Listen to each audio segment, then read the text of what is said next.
We're now with Stephanie Winston-Walkoff, former friend and East Wing advisor of First Lady Melania Trump. She's sharing phone conversations that she recorded of the First Lady, and she quoted in her new book, Melania and Me, The Rise and Fall of My Friendship with the First Lady. So, Stephanie, I want to play another conversation you had with the First Lady. This one is about her trip to the border when the Trump administration was separating kids from their parents and detaining them. Let's listen.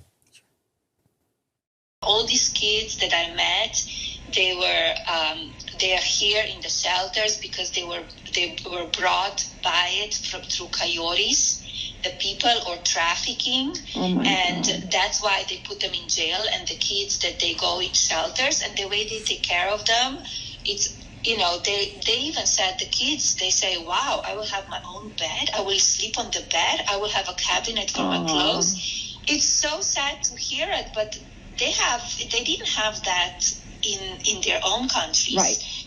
They sleep on the floor. They are, you know, they are fed. They are taking care nicely there. But, you know, yeah, they are not with parents. It's sad.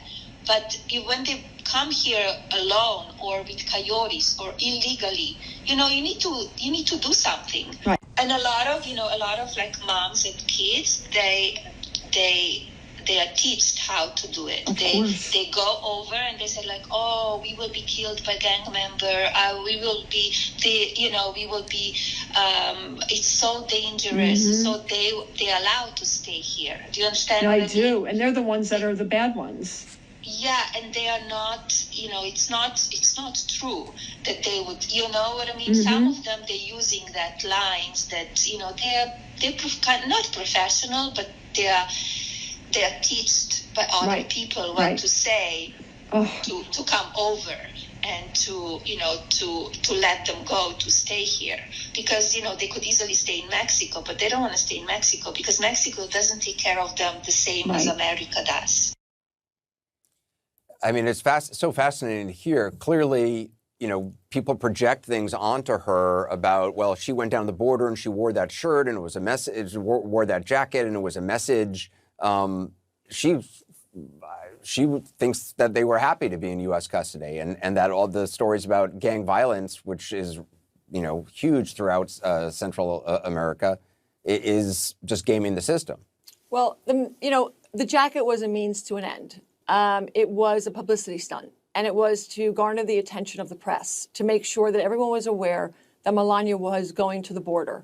And I think it meant a lot, just like it means a lot to Donald, that, you know, he has something over Barack Obama. Michelle Obama, Melania claimed, never went to the border either. So, you know, there's so many similarities here, and they do things not for the purpose that, you know, good deeds are done for the intent of doing good deeds, not for the attention that you get from doing good deeds.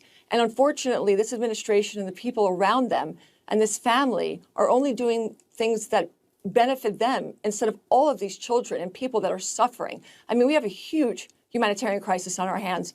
People are dying every day in the hundreds of thousands now. And to watch, again, I'm sorry to go back to that debate, but it was horrifying and really, really embarrassing for our country. You also had a conversation with the First Lady about her role as First Lady and some of her duties, including Christmas at the White House. I want to play that. They say I'm complicit.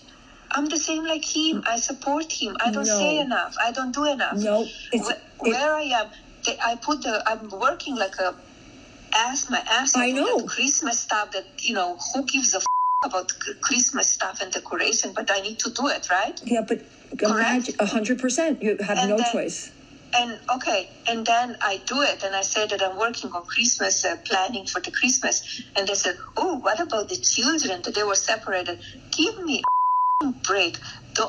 Where they were saying anything when Obama did that? I know. I cannot go.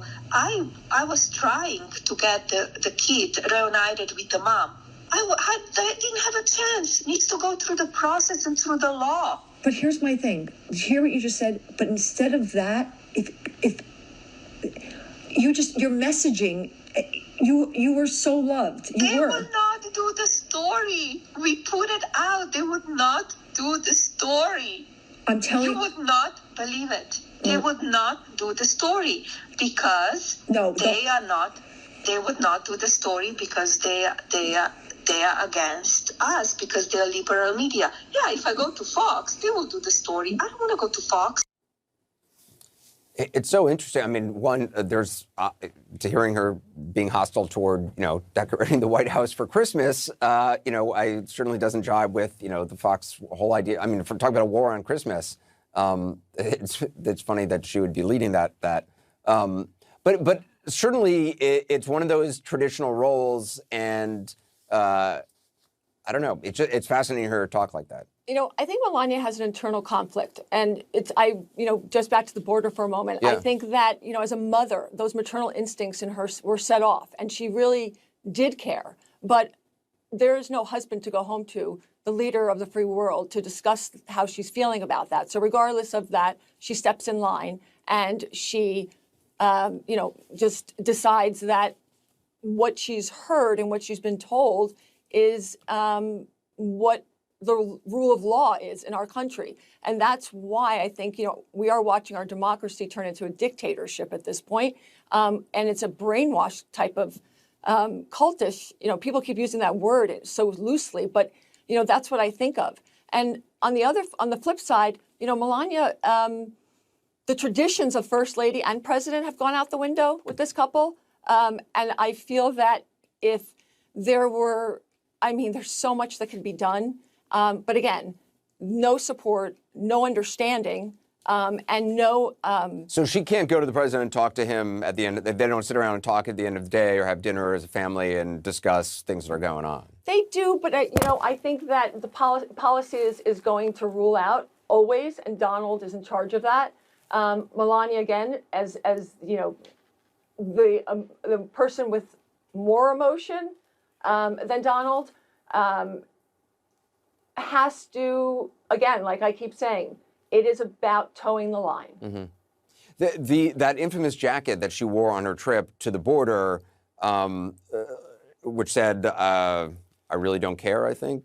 Yeah. I don't remember exactly. But you had a conversation with her about it. Let's play that. All the time that he is only one, Right. for everything. So you understand? I do. So what prompted you to want to buy that jacket? I'm driving liberals crazy, that's for sure. And that's what, and they deserve it. You understand? I know. And everybody's like, oh my God, this is the worst, this is the worst. After, come on. I know, and they are crazy, okay?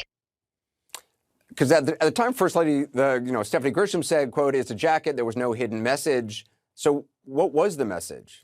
Well, as I do discuss it in the book, and I think it's really important, the messaging in her office in the East Wing and the West Wing, there is no synergy. When I had spoken to Melania about it, I said to her, didn't you really maybe mean that you weren't, I don't care, do you? The message should have been, I don't care what anyone thinks, conservative, liberal, I don't care who you are. I'm doing the right thing as a mother and as the First Lady of the United States of America and going to the border and visiting the children, whether it's covered or not. So she is in a position where she doesn't have the support either within the office to even have the proper messaging for her. So that's really interesting. She thought that was the message, like she's going to the border, she cares about it. No other First Lady has done this. It's totally not what the the jacket actually said. It made it sound like she doesn't care. And do you? The whole thing. That was my take on the jacket. I see. Okay. I'm sorry. But again, importantly, Melania should have come out immediately after that and made a statement to the press that her office had misspoken, that Stephanie Grisham, as a spokesperson, should protect the First Lady and try and understand what does she mean. Again, Melania is going to do what Melania wants to do. She does not care what anyone tells her, and she's very, very honest about that. It's fascinating. The book is Melania and Me, The Rise and Fall of My Friendship with the First Lady. Stephanie Winston Walkoff, thanks so much for being with us. Appreciate it. Thank you for having me, Anderson.